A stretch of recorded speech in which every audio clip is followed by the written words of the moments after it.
کہ آپ جانتے ہیں کہ نبی صلی اللہ علیہ وسلم کی حفاظت خود رب العزت نے کی. جب آپ بچے تھے اس وقت اللہ تعالیٰ نے جاہلانہ باتوں سے آپ کی حفاظت فرمائی, جاہلانہ کاموں سے آپ کی حفاظت فرمائی. آپ کی سرگرمیوں میں سب سے خوبصورت سرگرمی وہ تھی جب مکہ میں بلد امین میں بیت اللہ کی عمارت منہدم ہو گئی, نئے سرے سے کعبہ کی تعمیر ہو رہی تھی اور آپ صلی اللہ علیہ وسلم پتھر ڈھو رہے تھے. آپ کا کندھا مبارک چھل گیا تھا, زخمی ہو گیا تھا. آپ صلی اللہ علیہ وسلم نے تہبند باندھا ہوا تھا. آپ کے چچا عباس نے آپ سے تقاضا کیا کہ ازار یعنی تہبند کھول کر کندھے پر رکھ لیں تاکہ کندھا پتھر سے زخمی نہ ہو جائے. آپ صلی اللہ علیہ وسلم پر چچا نے پریشر ڈالا, آپ نے جو ہی ازار اتارا آپ بے ہوش ہو گئے, اور اس کے بعد آپ کبھی بغیر کپڑے کے نظر نہیں آئے. یہ روایت ہمیں صحیح بخاری میں ملتی ہے 364 نمبر پر. ایک دن آپ قریشی بچوں کے ساتھ کھیل رہے تھے. کبھی آپ کھیلے تھے بچپن میں؟ آپ بھی یقیناً کھیلتے ہوں گے. آپ کن لوگوں کے ساتھ کھیلتے تھے جو آپ کی فیملی کے یا آپ کے گھر کے ارد گرد بچے رہتے ہوں گے؟ نیچرلی جس کے ساتھ فیملی کا تعلق ہوگا. تو آپ صلی اللہ علیہ وسلم کا جو تعلق تھا وہ زیادہ قبیلہ قریش کے لوگوں کے ساتھ تھا. کسی ضرورت سے پتھر اٹھانے کی نوبت آئی, آپ نے اپنا ازار کھولا, گردن پر رکھ لیا.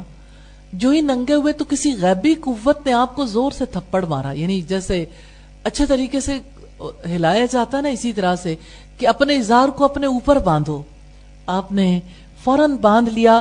دوسرے بچوں کو اس واقعے کا علم نہیں, کیونکہ آپ صلی اللہ علیہ وسلم کو بچا لیا گیا. گویا آپ نے علیحدگی میں کپڑے اتارے. یہ بالکل بچپن کی بات ہے. السیرہ النبویہ ابن ہشام کی کتاب ہے, والیوم 1 پیج 241 پر ہے. اسی طرح سے آپ صلی اللہ علیہ وسلم کے ساتھ 2 بار ایسا ہوا. آپ کے ساتھ تو زندگی میں بہت بار ہوا ہوگا, کیونکہ آپ کے خاندان میں کبھی کوئی شادی ہوئی ہوگی, کبھی آپ کے تعلق والوں میں شادی ہوئی ہوگی اور آپ نے اس شادی کی مجلس میں شرکت کی ہوگی.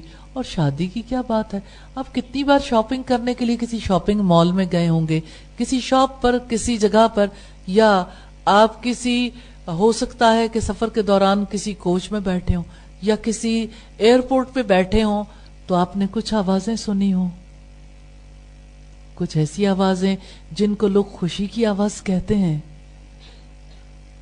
وہ آوازیں مکہ میں بھی آیا کرتی تھیں. مکہ کے لوگ بھی اسی طرح سے خوشیاں مناتے تھے, اور جب خوشی کا موقع ہوتا تھا تب خاص طور پر نوجوان مجلسیں سجایا کرتے تھے, اکٹھے بیٹھتے تھے. اللہ تعالیٰ نے غیبی طور پر آپ کو ایسی مجالس میں جانے سے روک دیا. علماء نے اس واقعے کی صحت میں اختلاف کیا ہے, لیکن حقیقت یہ ہے کہ امام البانی نے اس بارے میں یہ بتایا کہ اس کے دلائل بہت قوی ہیں. یعنی آپ صلی اللہ علیہ وسلم کو 2 بار اللہ تعالیٰ نے ایسی مجالس سے بچا لی کہ آپ راستے میں ہی سو گئے تھے. جب آنکھ کھلی تو سب کچھ ختم ہو چکا تھا, رات ہی گزر چکی تھی. ایک بار بھی ایسا ہوا اور دوسری بار بھی ایسا ہوا. پھر ہم دیکھتے ہیں کہ آپ صلی اللہ علیہ وسلم کے ارد گرد کے سارے لوگ ہی ایسے تھے کہ حج کے لیے جب لوگ آتے تھے تو قبیلہ قریش کے لوگ عرفات نہیں جاتے تھے. آپ کو اس بات کا بڑا قلق تھا کہ یہ لوگ کیوں نہ عرفات جائیں. تو اللہ پاک نے یہ وحی نازل کی تھی, ثم افیدوا من حیث افاد الناس, کہ پھر تم بھی وہیں سے واپس آؤ جہاں سے لوگ واپس آتے ہیں. یعنی فرق نہیں ہے لوگوں میں. امام بہقی کی روایت ہے کہ نبی صلی اللہ علیہ وسلم نے کبھی زندگی میں کسی بت کو نہیں چھوا, کبھی کسی بت کو ہاتھ نہیں لگایا. نزول وحی سے پہلے بھی آپ اس فعل سے روکا کرتے تھے. اور آپ صلی اللہ علیہ وسلم ایک بار جب سفر کے لیے گئے تو ہمیں ایک اور روایت سے ملتا کہ بحیرہ راہب نے آپ سے اس موقع پر یہ بات کہی تھی. کسی نے لات اور عزا کی قسم کھائی تو اس نے کہا کہ تم بھی اپنے بتوں کی قسم کھا کر بتا دو, کیا واقعی تمہارے ساتھ یہ معاملات پیش آتے ہیں. یعنی تو آپ اپنی خصوصیات کے بارے میں پوچھنا چاہتا تھا کہ آپ کیا کرتے ہو اور کیسے رہتے ہو. تو آپ صلی اللہ علیہ وسلم نے فرمایا کہ مجھے اگر لات اور عزا کا واسطہ دے کر پوچھو کہ میں لات اور عزا کو کبھی پسند نہیں کرتا، میں نفرت کرتا ہوں، میں اس کے واسطے سے کبھی کوئی بات نہیں بتاؤں گا. تو انہوں نے کہا کہ پھر اس خدا کے واسطے بتا دو. تو آپ صلی اللہ علیہ وسلم نے پھر جو کچھ انہوں نے پوچھا تھا اس کا جواب دیا. تو ایسی بہت سی روایات ملتی ہیں جس سے پتہ چلتا ہے کہ آپ بچپن میں بھی کبھی بت پرست ہونا تو دور کی بات ہے، کسی بت کے بارے میں سننا بھی اچھا محسوس نہیں کرتے تھے، اور آپ نے کسی بت کو کبھی ہاتھ نہیں لگایا تھا. طواف کے وقت اساف اور نائلہ بت کو ہاتھ لگانے سے آپ ہی نے انکار کیا تھا، جبکہ اہل جاہلیت ایسا کیا کرتے تھے. اس روایت کو آپ دیکھنا چاہیں تو آپ دلائل النبوہ میں دیکھ سکتے ہیں اور البدایہ والنہایہ میں دیکھ سکتے ہیں. اور بحیرہ راہب نے جب لات اور عزا کی قسم کھائی اور آپ نے اس موقع پر یہ کہا لات اور عزا کا نام لے کر مجھ سے کسی چیز کا مطالبہ نہ کرو، اللہ کی قسم مجھے جتنی ان سے نفرت ہے اتنی کسی اور چیز سے نفرت نہیں. اس روایت کو آپ دیکھنا چاہیں تو آپ دلائل النبوہ میں اور السیرہ النبویہ ابن ہشام میں دیکھ سکتے ہیں. تو اصل بات یہ ہے کہ اللہ تعالیٰ نے دور جاہلیت میں بھی آپ کو برے کاموں سے بچا لیا تھا.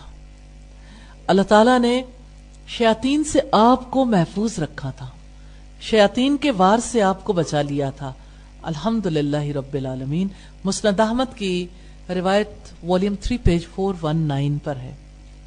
تو لات اور عزا کے نام سے نفرت کرنا، ان کی قسم کھانے سے نفرت کرنا، یہ نبی صلی اللہ علیہ وسلم کے نبوت کے دلائل میں سے کہ آپ نے جس کی مستقبل میں بھی دعوت دینی تھی، آپ بچپن سے ہی ان چیزوں سے نفرت کرتے تھے.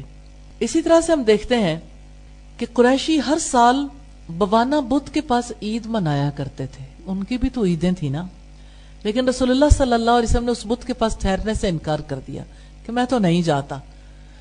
اس وجہ سے آپ کی پھوپھیاں اور چچا ابو طالب آپ سے بہت ناراض ہوئے تھے.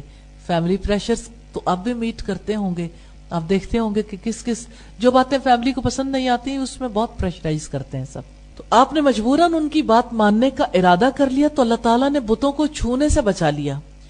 ایک سفید روح لمبے قد کا آدمی آپ کے سامنے ظاہر ہوا، اس نے آگے بڑھ کر آپ کو بت چھونے سے روک دیا. اس طرح اپنی زندگی میں آپ قریش کی کسی عید میں شریک نہیں ہوئے. اس کو آپ دیکھنا چاہیں تو آپ دیکھ سکتے ہیں الطبقات الکبریٰ میں، اور اللہ تعالیٰ کی رحمت سے کیسے آپ میلوں میں شریک ہونے سے بچا لیے گئے. 2 فرشتوں نے وحی سے پہلے آپ کو مشرکین کے ساتھ ان کے میلوں میں جانے سے روک دیا تھا. آپ کبھی کسی میلے کھیل تماشے میں نہیں گئے تھے، اور اسی طرح سے اللہ تعالیٰ نے آپ کو ہر طرح کے کبھی اعمال سے دور رکھا. اس میں یہ دلیل ہے کہ اللہ تعالیٰ نے آپ کو عظیم الشان مقصد کے لیے تیار کیا تھا.